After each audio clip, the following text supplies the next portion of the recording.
What's up everybody, it's Kiyodo and welcome to another Dragon Project video. Today I'm going to be explaining the mechanics of the soul bow and how to use it effectively.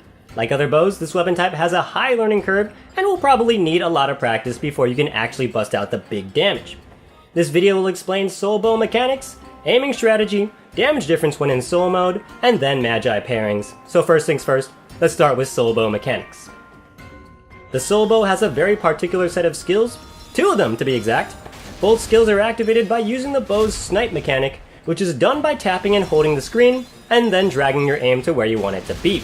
The arrow velocity and trajectory on a soul bow is always linear, so there's no need to calculate for arrow drop or damage drop off from range. When sniping, targets will appear on the enemy and you can lock onto them by lining your aim within the box. Each target can stack lock-ons up to 3 times and will deal extra damage for every stack.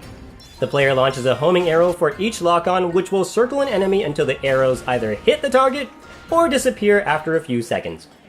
When the soul gauge is not active, your snipe skill is called lock-on, which allows the player to lock on up to 8 targets in total. Every successful arrow fills the player's soul gauge, which automatically activates when full, putting the player in soul mode and giving them an elemental damage boost. When in soul mode, lock-on changes into your second skill, Hawkeye. Hawkeye has the same shooting mechanics as lock-on, but gets 16 lock-ons instead of the normal 8. As soon as soul mode activates, Hawkeye's damage boost will take effect immediately, even if your arrows are mid-air. This is especially strong against enemies that have a lot of targets, but don't waste too much time locking on because if you get interrupted, then all of that potential damage disappears. Soul bow's real damage comes from Hawkeye, so you should focus to be in soul mode as often as situationally possible.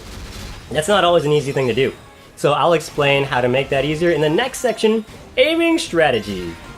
The end animation after launching arrows is very long and cannot be roll cancelled. Some enemies have quick ranged attacks, so you have to decide whether to roll cancel your aim or launch the arrows and take a hit. One of the ways to make aiming easier is to get into a position where the targets on the enemy are lined up so you can easily lock on, but whenever I can't get a clear shot, I move my aim in a circular, almost oval-shaped motion, which I've noticed it has an easier time locking on than swiping back and forth in a linear pattern. I see a lot of players trying to scribble their aim in and out of targets to lock on, but in actuality, you don't have to do that. As long as your aim is within the box, the lock-ons will stack automatically as long as you hold it in there. The target locations will change depending on what you're fighting, so your positioning will most likely be affected as well. Some enemies have their targets lined up vertically or horizontally, making it easy to lock on, but others have spread out targets that are hard to line up until you get into the right position. When the enemy enters an enraged state, you can still lock on to targets and set up your next shot for when the rage animation finishes. Alternatively though, you can lock on and shoot while the enemy is still raging, and your arrows will pass through the enemy, but they will keep circling in the air until the rage animation finishes, or the arrows disappear on their own. While fighting in open fields, the soul bow's lock-on mechanic takes on more of a 2D perspective, where your aim only slides along the X-axis. You can tap, hold, and drag your aiming circle over enemies to lock on, then release the fire. Arrows launch in the direction of your release, so aiming at your enemies shoots them directly, while aiming away from them lets your arrows circle and home in. Any extra arrows that don't hit your target or the ground will continue to circle and home in on other targets around the area, even if you didn't target them. Now moving on to Magi Pairings, let's start off with passive Magi. Since bow users don't need to get up close and personal, health and defense can be traded for extra damage. Plan to spend a minimum of 9k gems on passive Magi to compensate for the low SS rate from Magi banners. To boost your damage, I recommend having Incarnations or some other elemental damage boosting Magi, and then pair it with Magic Champion Seal for the increased soul gauge rate to help you maintain Hawkeye's damage. Any other slots can be filled with damage boosting Magi for extra DPS or health Magi for extra survivability.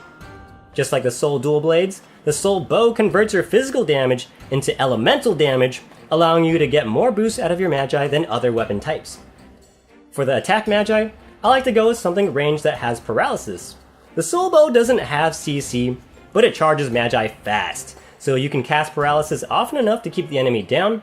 If the enemy does not get paralyzed that easily, my alternative is to go for something with high damage.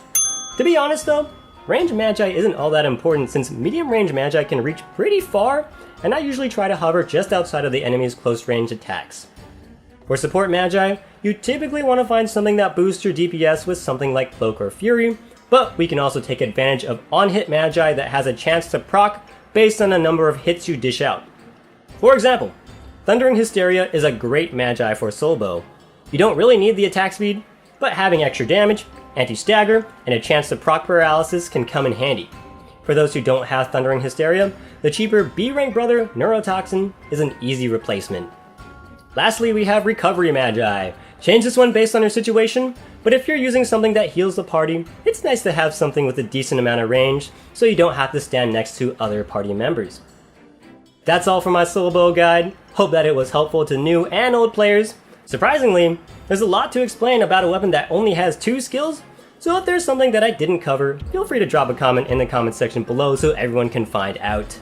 This has been Kiyodo. Thank you all for watching. Like, comment, subscribe, and don't forget to ding that bell because I don't have an upload schedule. I just post videos when they're done.